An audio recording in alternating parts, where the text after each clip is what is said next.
I've got a few questions I want to ask just to get us moving. And the first one is just pretty much a general one. What's the economic outlook for Australia? Do you really think that we're headed towards a recession? And this is a question for any one of you. Probably should start with the bank. And there's a microphone there. I thought someone would say the bank. Look, we are probably sitting in a very unique position on a global basis. Our economy is actually quite strong. Right? If you go overseas, I've just recently travelled to the US, and I was glad to be back home because it's not looking pretty. Right? So in this country here, we should be able to work through this downturn, if you want to call it a downturn. The likelihood of entering a recession is pretty slim, from what people say. But the reality is that if inflation continues for a longer period, then it will affect us. Right? But we as a country are really looking at some strong benefits out of the geopolitical issues that have developed in recent years. Yes, we've got our issues with China, but we've been smart. We've looked at other opportunities in the marketplace. We've diversified to a certain extent, and we'll continue to do that. But what's happening in Europe is actually putting a substantial amount of focus back onto our products and our services, right? And of course, if you all know, every country in the world is now looking at, just about every country is looking at, how do they maintain employment? How do they keep going in terms of their economies? And they're looking at infrastructure. So what goes with infrastructure is building materials. And we're really capable as a country to supply a lot of that building material. So I think for this country it's quite promising, but we will have to deal with the impact it's having in other parts of the world and be focused about how we manage it. It just means that we've got to pedal harder, we've got to keep doing it, and keep focused about diversity of our markets. Hello. So I just want to add, anyone hear me? Yeah. I'll just add to that. And I think it's true to say that the Australian economy today has actually performed very strongly. And not just sort of in absolute in terms of historically, but also against other developed economies around the world. If you look at their GDP growth rate compared to Australia's, we actually outperform. So we actually do quite well. I think there is a lot of talk about what's the role of tightening monetary policy or rising interest rates and the impact on the domestic economy. And there's talk about a soft landing, and I think that's what you were sort of alluding to. But there is some sort of, I guess, risk that we could actually face a hard landing or a recession. And I think the question really comes down to is, what is the aggressive stance on monetary policy? And what is the duration of tightening interest rate cycle? And really it comes down to, I think it's the pace or, how quickly can we contain or rein in inflationary pressures? And I think it was also raised in an early discussion about we need to contain sort of the wage price cycle. We saw this sort of exacerbate sort of the situation back in the 1970s, and there's a lot of central banks around the world who are spooked about by that, and they really want to contain inflation and they want inflation to get out of control. So I think there's a lot of emphasis on to what extent are we going to see price pressures sort of come through the broader economy, but also through the wages or the cost structure as well. But that's something that we want to contain. I think there's talk that the RBA is saying that the inflation has probably reached the peak at 7.8% on an annualised basis. We won't know until the next numbers come out. Some of the anecdotal evidence suggests that it might be the case, and there are others saying that there's still a lot of sort of price pressures in the system. But I think apart from the actual price level, and whether that continues to rise, I think the other question is, what is going to be the level of inflation going forward for the next few years? And I think the RBA has already factored in that they think the inflation rate or the CPI headline will get back to 3% by about mid-2025. So that's a few years away. Which probably sort of implies that we're going to have tight monetary policy for a while. So we're going to have a higher interest rate setting. And you know, the outcome of the higher interest rate setting will be that it's really aimed to slow down aggregate demand. It's to cool the economy, soften the economy and soften the growth rate, but to avoid a recession. And I think that's going to be the delicate sort of, I guess, scenario that the RBA has to sort of manoeuvre itself in. So I guess, so where are we at and what are some of the signs or signals that we see that maybe we're seeing the effectiveness of monetary policy come through? Well, we're definitely seeing a slowdown, well, the early signs of a slowdown in consumer spending. We saw a trickle of that with December numbers. There was a bit of an uptick, but definitely it looks like that the trend is that we're going to see slower consumer growth. And that's a positive. We're also seeing the latest GDP numbers that came out also sort of giving insight that the level of activity is slowing down. And again, that sort of bodes with sort of the whole thematic of the RBA trying to sort of cool the equity demand side of the economy. Where I think there's going to be some persistent pressures or frustration to the policy is really on the labour market front. I think it was mentioned before, the resilience of the labour market has really meant that we're probably going to see interest rates higher for a longer period of time. The unemployment rate moved from 3.5% to 3.7% over the last month, so to January, but it has been almost historically low. And I think this is, you know, you've got to sort of look at the data and say, you know, what's going to be really a feasible outcome in terms of unemployment rate. So I think there needs to be some sort of softening in the labour market to give the signal to the RBA to say, look, we're probably close to the peak in the tightening cycle. We haven't seen that in a big way, but we have seen the labour market start to soften a little bit. And unfortunately, we probably need to see it soften significantly more so, you know, for that to be the case. Other signs, what do we see in the housing market? The housing market has started to sort of come off. Without a doubt, you know, there's all sorts of different statistics going around depending which data provider you talk to, but it appears to be at least that the market in terms of house prices have moved down by about 10%.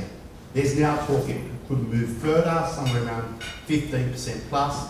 Look, that is likely. It really depends on the interest rate sensitivity of the market. And look, you know, without a doubt, the RBA has come out, even with its latest statement, and said, you know, we will continue to tighten rates.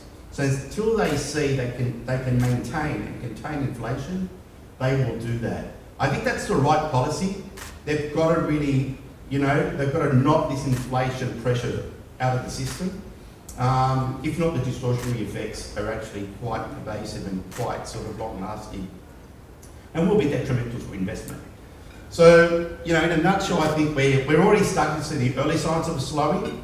I think that will continue. That will sort of get, those early signs was just strengthen of the, you know, the softening of the economy, and that will give the RBA a little bit more of a, and will give us all a little bit more of an insight of where we see monetary policy going. But I think the immediate future is we're probably going to see a few more rate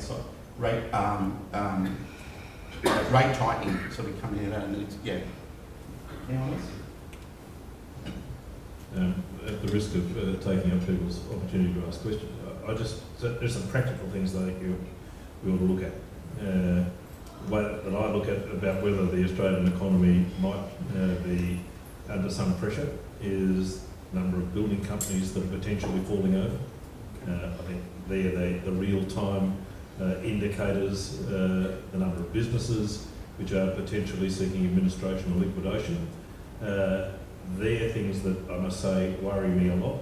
The energy security for manufacturing industry, I think, is also a massive problem, and the cost of energy is a massive problem for the economy generally. So while I agree with all those observations in relation to monetary policy and the tightening of interest rate and the softening of the labour market as being good for getting down inflation, It worries me that we have building companies which have supply chain issues which are attaching to them.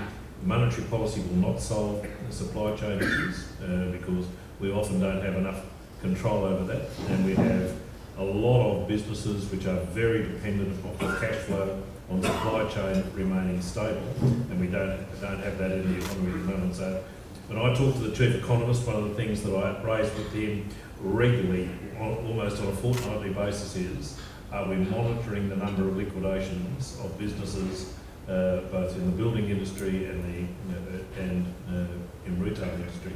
And I think there are some worrying signs there. And I have to say that it's a dreadful thing in one sense to say that we will improve our economy by people being out of work. That I like to think that we have a solution to the economy which potentially makes sure that we are looking after people as part of that process. I just make this observation in respect of the strength of the Australian economy and the New South Wales economy particularly. In our homes, or the way that you would measure how well you're going at home is the extent to which you can pay your debts as they fall due. That's generally the legal principle about whether you're insolvent or not. And generally, you measure that whether you can pay your mortgage, pay your accounts as they arrive. Well, in New South Wales, can we service our debt?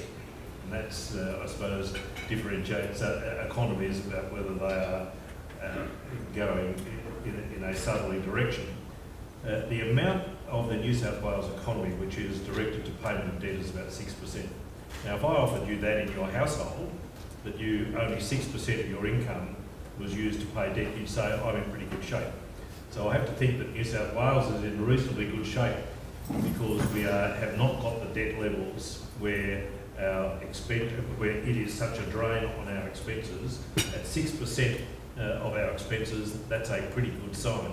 However, I am concerned in terms of the private part of our market that there are businesses which are struggling because of interest rates and potentially the fixed interest rate cliff which a lot of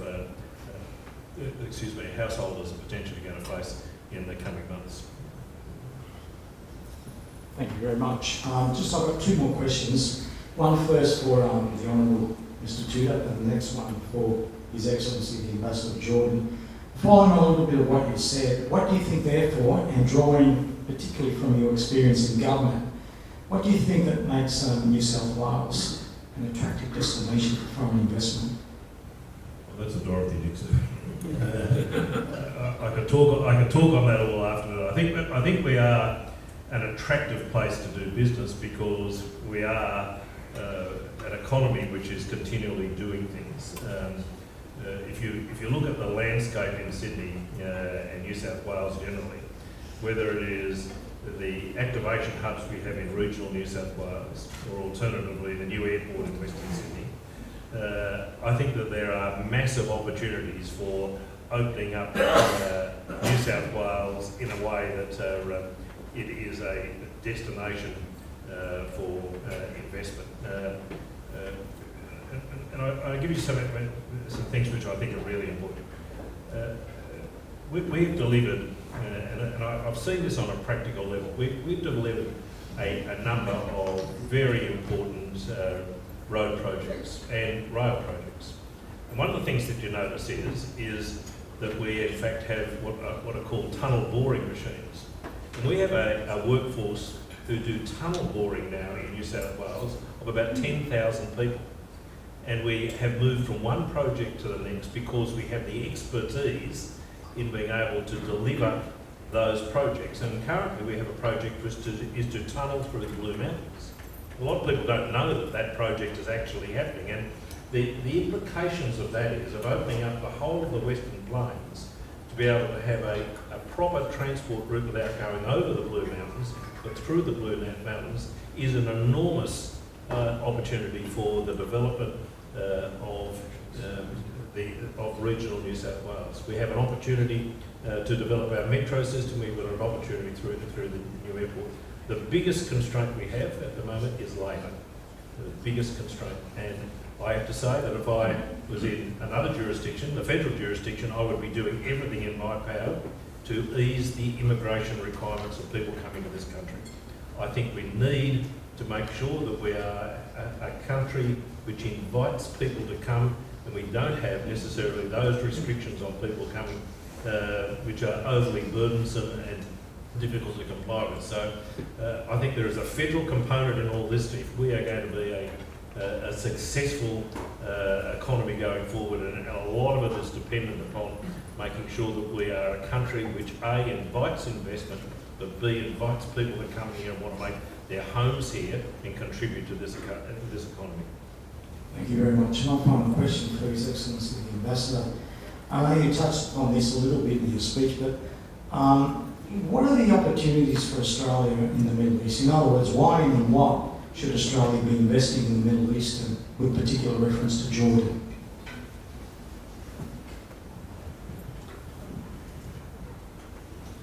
Thank you, Dr. Frank, for this opportunity. Thank you for organizing this important conference, actually, about economics and the relation between Australia and Middle East.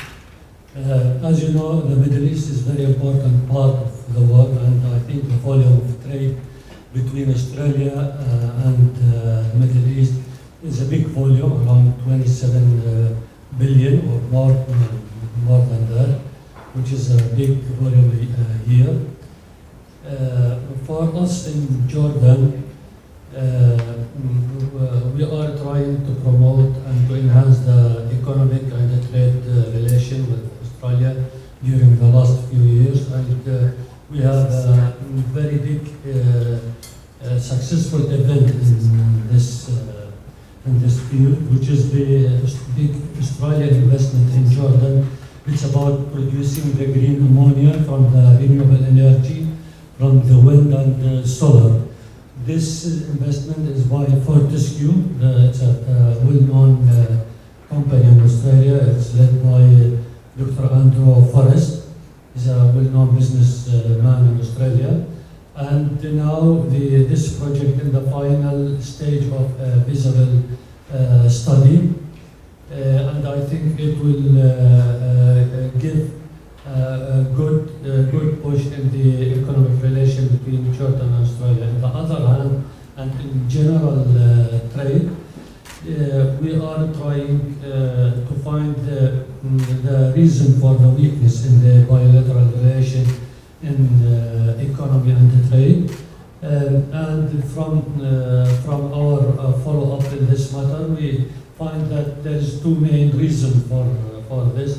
The first one is the destination between Jordan and Australia, and the other reason is the information is not available for both investors and businessmen in Jordan and Australia.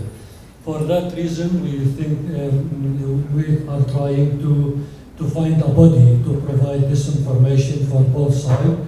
And tomorrow we will find the launch of the Australian Jordanian Chamber of Commerce, and the main purpose of this chamber is to provide the right information for the investors and for the businessmen in both countries in order to help them to take the right decision about the goods and services they can get from both countries.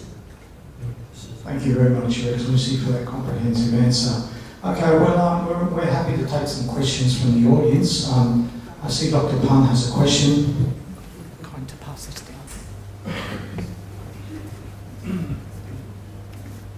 down. Excuse me. I'm going to ask a geopolitical question. If you think it's inappropriate, just tell me to go away. I'll be happy to do that.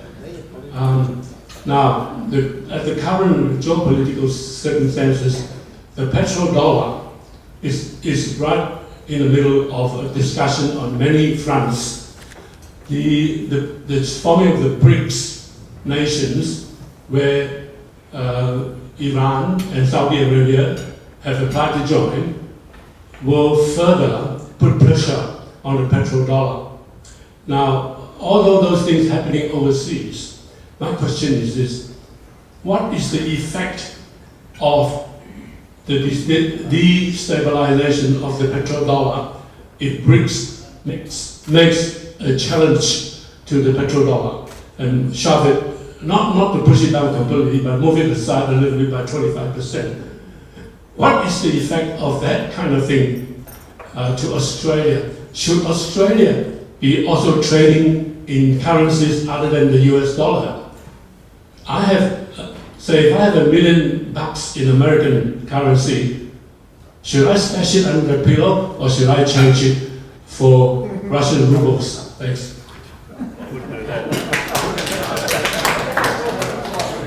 Thank you. Thank you, Doctor. Thank you. Doctor, I think everybody here has bought a backpack to stay overnight, so they can answer all those questions.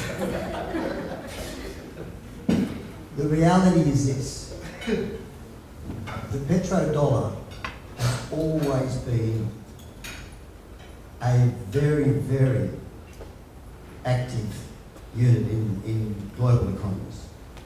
If you go right back till the late 70s, and the geopolitical turmoil has always seen petrodollars go up and down and so forth. Alliances for the supply of petrol, for the supply of oil, the supply of energy are really critical for the globe. We all understand that. The war in Ukraine is a derivative of the problems in transferring energy to Europe. This is fundamental. This has been an issue for mankind in terms of energy, in terms of wealth, and so forth. What is some of these alliances that we've seen in recent days, where enemies like Saudi Arabia and Iran have agreed to diplomatic ties, is not something which is going to send signals that the Arab world, the Saudis, are dumping their alliances with the West. That will work against Saudi Arabia. As much as it has worked against Iran for so many years now in terms of its isolation. So we're into a period of relatively, rejigging where supplies will dictate on the global side. I don't think we should be overly fearful of this, right? We talk about China and the fact that China needed to have the Silk Road. Silk Road is about guarantee of energy, guarantee of supply for China, right? So there's all this jockeying that's going on at the moment. But I assure you that we in this country, we became the #1 gas exporter in the world. A lot of people don't realise that. We outperformed Qatar not so long ago. Qatar has increased its production, right, relative to the demands coming out of Europe. But we've got now the capacity for some of our energy to actually be in demand. We've got coal now being traded back into Europe, right? We've got the Germans now burning more coal than they ever thought they could burn. So there is this realignment that's going on. But for Australia, it is actually quite beneficial, right? We've got enormous amounts of reserves, we've got enormous amount of wealth in this country that we should be able to manage it. We don't need to go and refocus about who our major currencies in our basket. We don't need to do that. We've already got a good spread. And that's the reality, all right? Our dollar has come off. Everybody knows it's down to 65, right? But the reality is that we are very much aligned to global interest rates. And our interest rates here are still not as high as what they are in other parts of the world. Right? So that's why it's impacted. With the US increasing interest rates, the Reserve Bank sending messages out recently saying, look, we may have to ease and not look at an increase next month.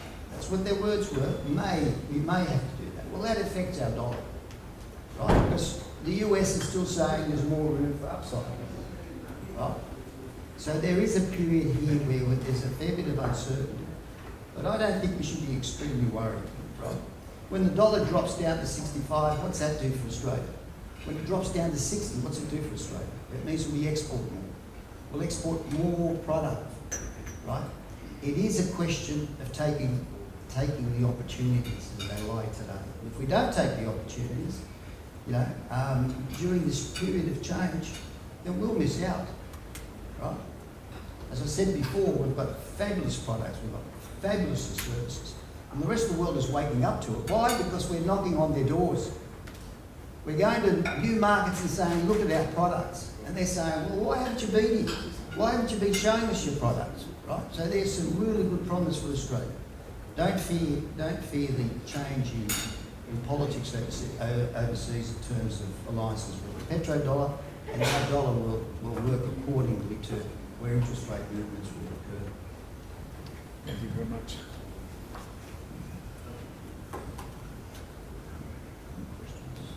Hello? Couple more questions. I got a question. Okay, go ahead.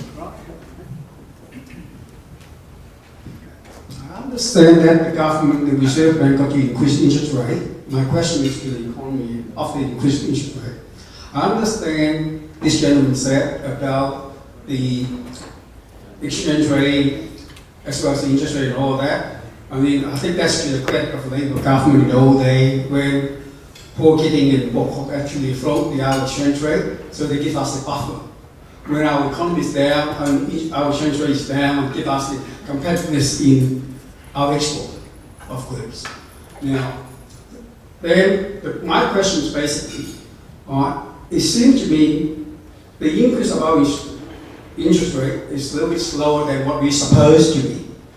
And we basically follow the US track of increasing interest rate. The US started to increase interest rate March 2022, last year. We actually started in May last year. Yeah, so we're actually 2 months behind.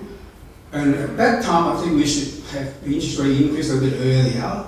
And then the inflation wouldn't be that high. Now, since the inflation is that high, our interest rate kept on increasing the last 10 times, I think, over that 10 months. I think it was 10 times. And because of increase in interest rate is the fact is trying to bring the inflation down. Obviously, it will bring certain sector of the economy is coming down, especially the construction economy, the building industry. You can see the building approval actually coming down in the last 6 months gradually. Now, what is the government policy in terms of trying to soften the impact of our economy by the interest rate? I'm referring to the New South Wales government. Would the government have a policy trying to sort of help our export industry, to export a bit more, whereby you can shift the employment from one side of the industry to another side to reduce the impact?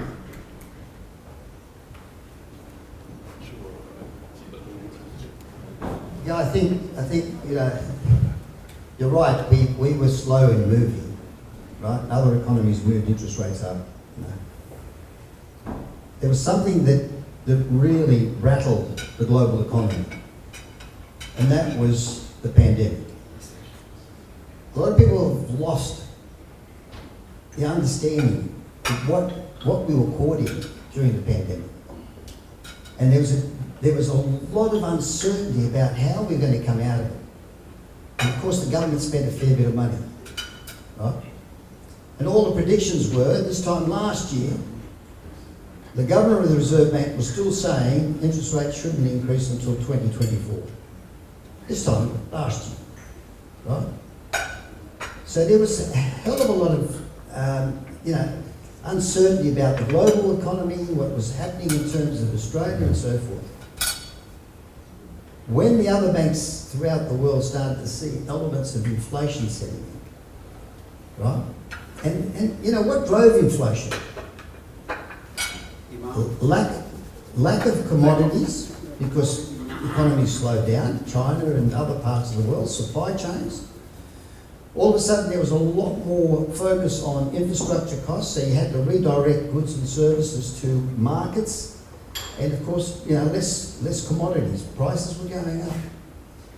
And of course, the other side of it was that people went through a period of a number of years where they built up substantial savings. Does anyone know how much the government, the federal government, pumped into this economy? Do you recall what the number is? I can't recall the numbers. I think the government actually spent a few hundred billions. They spent $250 to $280 billion, pumped it into the economy. Can I ask, how many of us really know how much household savings went up by? It was almost the same number. So the government spent money here, the individuals, the households, built their savings up, almost the same number.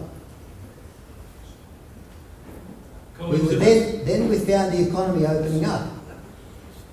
Freedom at last. And people started spending. And there's just not enough commodities out there to meet the demand. That's what inflation is. Right? But this is global, it's not just in Australia. Understand that? This has happened on a global basis. So, look, you know, interest rates, there's a lot of concern, there's a lot of talk, there's a lot of hype. We've had interest rates up at this level quite often in the past. In fact, a lot more than this. And the debt levels were different back then. But the reality is, what is driving the concern at the moment is the uncertainty where interest rates will go. They're not worried where, to a large degree, where it's going to be. As soon as the Reserve Bank says that's it, and the indication is that rates won't go up anymore, people will go back to reality. People will start managing things. It's really managing the uncertainty today which creates the concern. I've seen it before, right? The other side of the equation is, and a lot of people don't realise this, but every time interest rates have gone up, the Reserve Bank keeps going, you know, with interest rate movements, it always overkills. It's done it time and time again. They've gone far too far ahead, and then bringing it down, they're cautious. And sometimes they're too slow in bringing it down, right? One of the problems we're facing today is if I said to you, when is interest rates, what is the prediction for interest rates to drop off? A few months back, they were predicting at the end of 24. Now they're predicting somewhere in 25, correct? Okay? And the reality is, nobody really knows. Right? I'm just saying to you, nobody really knows, because it's all about where does inflation taper off, where does the global supply chains improve, right? And there's no real certainty here. So for the Reserve Bank to say, we're building up the interest rates because we want to control inflation, but on the other side they're saying, look, it's only short term, what do? You keep spending. But if you felt that interest rates were going to stay high for several years, you'd adjust your spending now. Right? So it's some conflicting messages, right? This is the reality of the world we're in. So I think just one of the aspects of that question was, what could New South Wales government do? It's probably in influencing monetary policy. There are some things that we can do to demonstrate that we manage debt well. And I think that's probably the biggest lever that we have in terms of influencing monetary policy. So, going forward, I think there is a big obligation on us to restrain spending. I think that there is a perception that governments waste money, and I think if we are to be a model borrower, then we have to demonstrate that we run our finances in a way which isn't extravagant, in the sense that we are wasting money on whether it's executive wages or whether it's on projects which have really little benefit. So the major thing that I think that we need to do as a government to be able to demonstrate that we are working towards assisting the inflation rate to be held under control is getting spending under control. The second thing I would say is that if you look at where we have projected the New South Wales economy to be in 24-25, we have projections in the forwards that we will have a surplus in those years.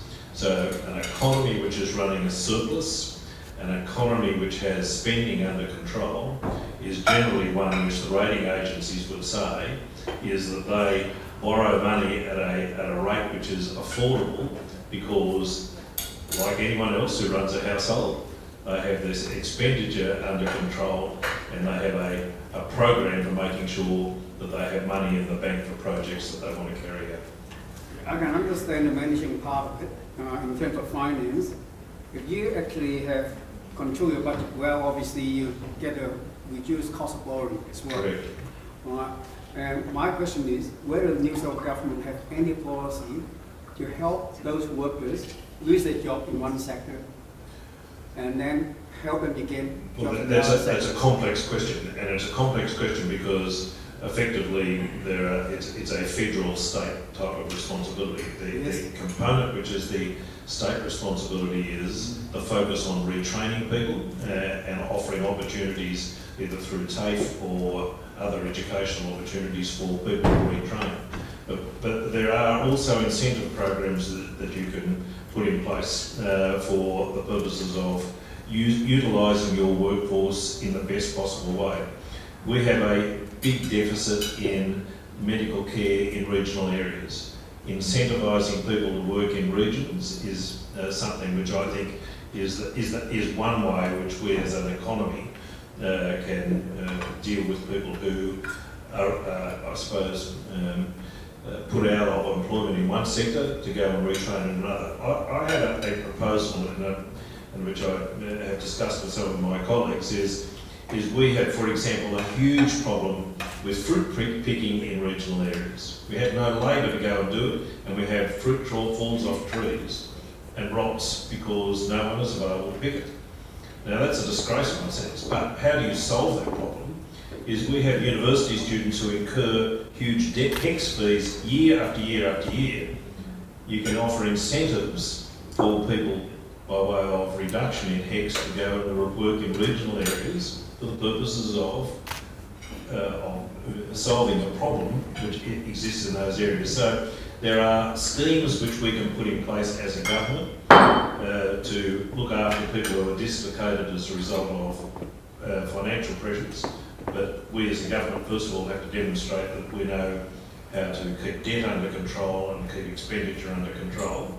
That's our responsibility, and then put in place schemes for engaging people in educational opportunities going forward. And the other thing is that this pandemic actually created a problem or illustrated a problem we were facing at the time with the bottleneck situation you're suggesting. We all know about that. Our cost increased because of bottleneck. Basically because most of our goods are actually coming from overseas in terms of basic necessity. So the shipping cost was actually, I look at the containers, right, in the old day was like 1,000, 2,000, between 1,600 to 2,000 US per container coming from China. And then it went as high as 20,000, 10 times. Because we had no containers going back. Yeah, I know, I understand that. Also, the exporting the container going back is much more cheaper as well because it's return containers. The problem we face now because we had that situation with the pandemic, we know that there is a shortfall in our economy. We actually don't produce certain goods or enough goods for us.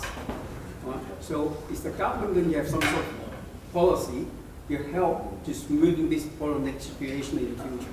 So we actually need to have stimulate or start some industry in Australia to produce certain goods we need to have. Well, Last question, because we've got two more.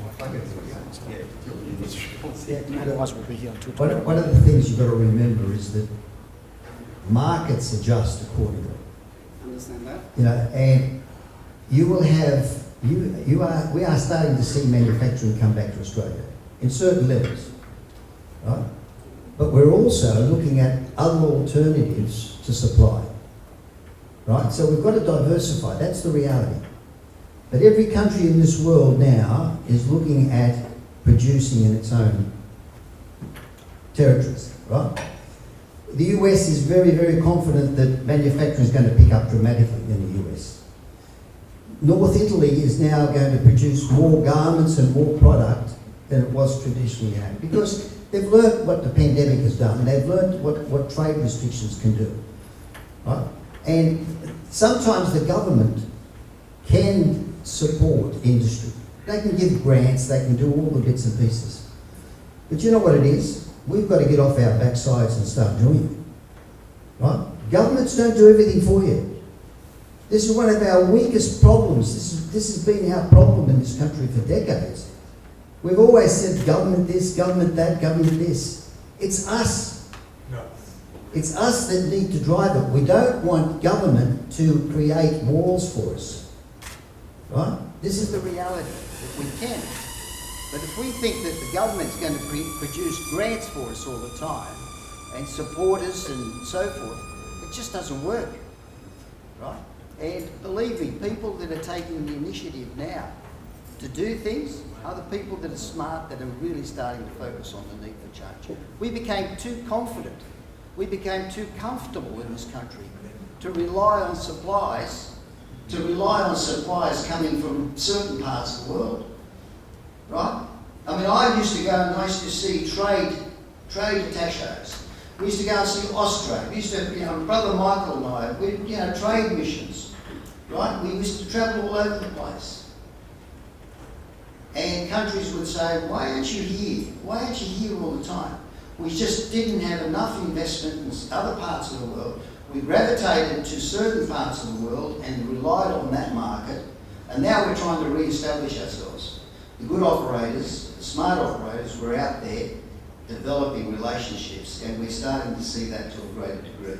We've just got to get off our backsides and be focused. We've got to pedal harder as a country. We've got all the means here, right? It's just about coordinating. We've got to get out of this mentality that the government does everything for us, right? This is not what Australia should be. It is not, believe me, this is not where Australia was decades ago. Right? We've gotten into a mentality of saying everything government, government, government. Well, I'm sorry, right? Government take advantage of situations, right? We should take advantage of the situation. I just want to make a point on the whole thing about this globalisation of supply. So, going back to the time of the GFC, since GFC there has been an increase in globalisation, whether it's product, supply, investment, everything.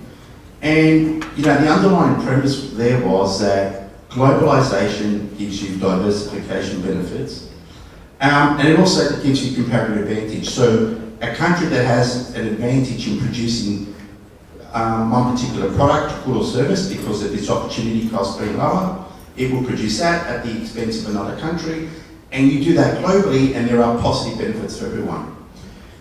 Fast forward to the time of COVID, and what the COVID actually brought to light is that while there may be global benefits, right, in diversification, but there's also global risks. And COVID actually brings that out. And the supply side is where all the risks actually manifested. And then we saw, the debate start about let's localise rather than globalise, right? Manufacturing and a whole lot of supply chains, right? So part of that debate is still ongoing, but it doesn't mean the globalisation story is over. It just means, we were confronted with quite a unique sort of scenario with the onset of COVID, and we had to deal with that. So the fallout has been on the supply side, but then also there's been a fallout on the demand side. So if you think about it this way, one of the responses being lockdowns, and one of the things that lockdowns tends to do is abstain consumption, right? Or it delays demand from the consumer. They hold back. And that's what we've seen. And then when all the restrictions were eased, all of a sudden we saw this massive increase in demand. That's also referred to as pent-up demand. So what we then saw, a scenario where we had existing supply side constraints imposed by the COVID against pent-up demand, again, imposed by COVID, right? And these two forces were quite large and offsetting, and one of the outputs, or sort of the residual impacts, has been increasing prices. That's really how you frame the whole inflation story. So it's not just a globalisation story, it's also about the localisation impact that it's had as well. And it's true to say, local demand side versus global supply side factors has actually led to the inflation problem. And now we're seeing a situation where we have to try to remedy that. Unfortunately, there is no quick solution, and there is no, I guess, panacea that's going to mitigate or soften the blow. And you can't have a situation where we're going to solve this problem, but no one's going to get hurt. The reality is there's going to be pain. You said something quite interesting earlier on, and that is, how do we soften, or if we're going to see the Reserve Bank raise rates and it's going to hurt part of the community, how can we offset some of that pain? I think that's not really the way to look at it, because the reality is that pain needs to come through in a way.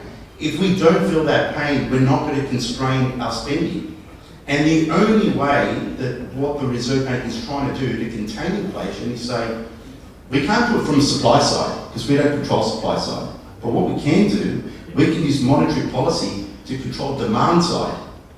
So how do you control demand side? You've got to rein in aggregate demand. How do you do that? You've got to stop consumer spending. How do you do that? You've got to make sure that there's two impacts that economists use quite frequently. One's an income effect and one's a wealth effect. So the wealth effect we're seeing already. We're seeing asset prices fall. A drop in asset prices means I feel I'm less wealthy. If I'm less wealthy, I'm going to spend less. The other side is the income effect is it's going to impact on the broader labour market and your ability to generate cash flow income. Again, if I've got less income, I'm going to spend less, right? And I think that's what now we're going through that.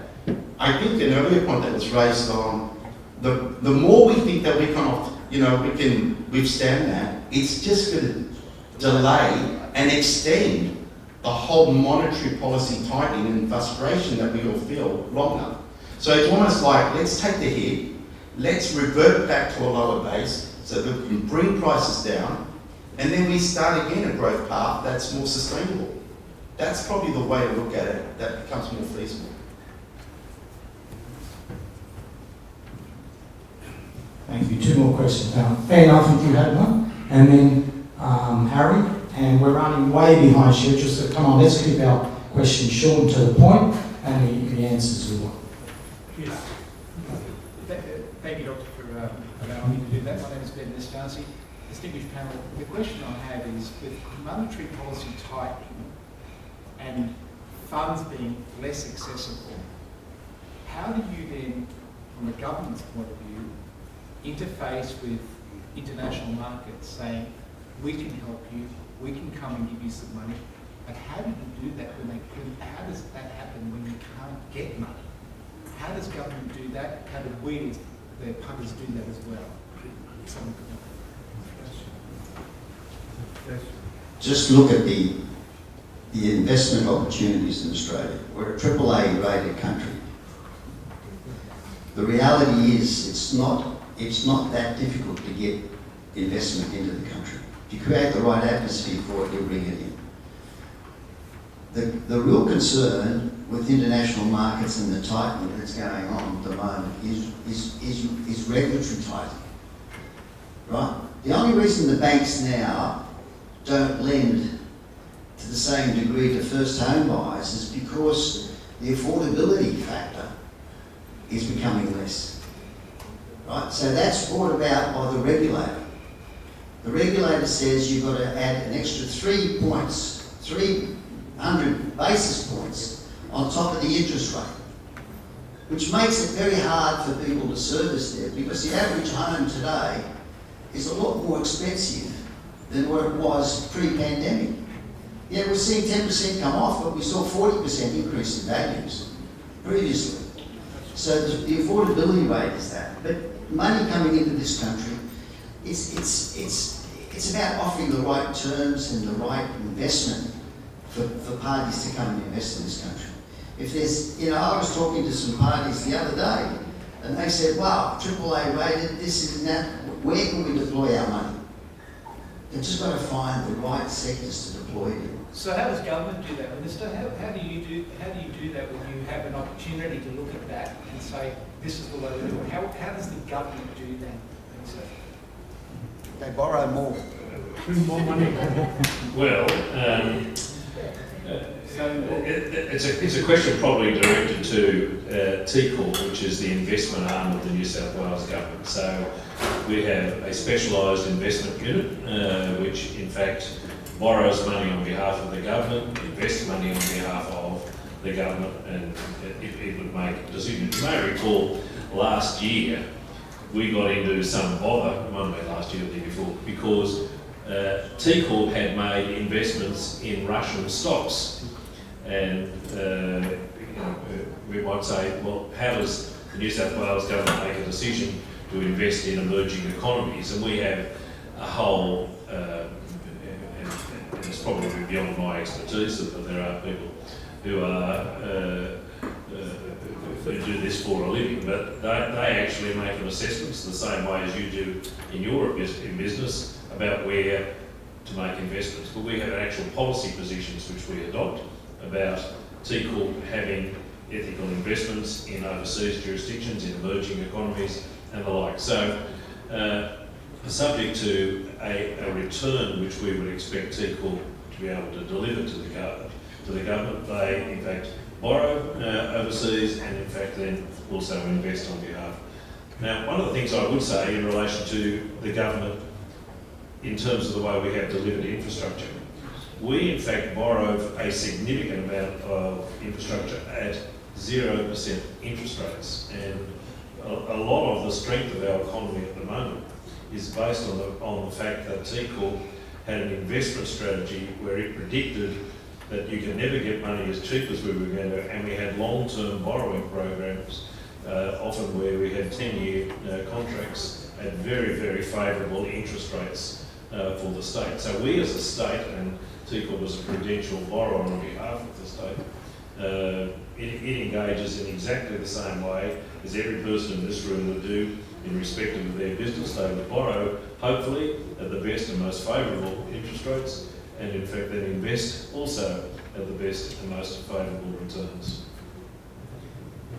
I'll just make a comment as well on this, and that is, it's true to say that when interest rates go up, the investable universe of capital is constrained. That's economics 101, right? And if interest rates go down, the investment universe expands. Having said that, there's still a lot of capital out there that you can invest. And I think the question is not necessarily about the absolute, it's about the relativity of where you direct those funds and the nature of the capital. So for example, I think you were alluding to it before. So there may be a certain mix of that capital between equity and debt. And when interest rates go up, because the cost of debt goes up, the mix of that capital between equity and debt will change. And that's that's what's happening around the world now. There's actually a repricing and reallocation of capital. And in some extent, you can see it almost every day. If you follow the stock market in the US and you see those asset prices that come down, there's a reallocation of capital. And that's what we would want to see. That's exactly what's happening. But then within that, then there's an understanding of, and then even if you go down to the level of TCOR, they've obviously got an investment mandate, but even within that, they would say, okay, I've got an investment platform with a whole series of different types of investments. And sometimes what you want to do is you want to deliver for your investors. In this case, it's the New South Wales government on behalf of its residents, right? So, and it may well be you've got a target return.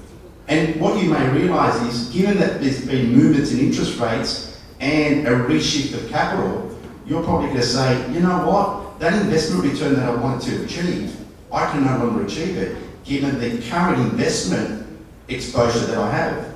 So now I've got to change that investment exposure to get that same investment return. Or I may have to lower our expectations of what that investment return may well be over the next 1 or 2 years. So that's actually what's going on. And that's how this story about funding or capital comes into play.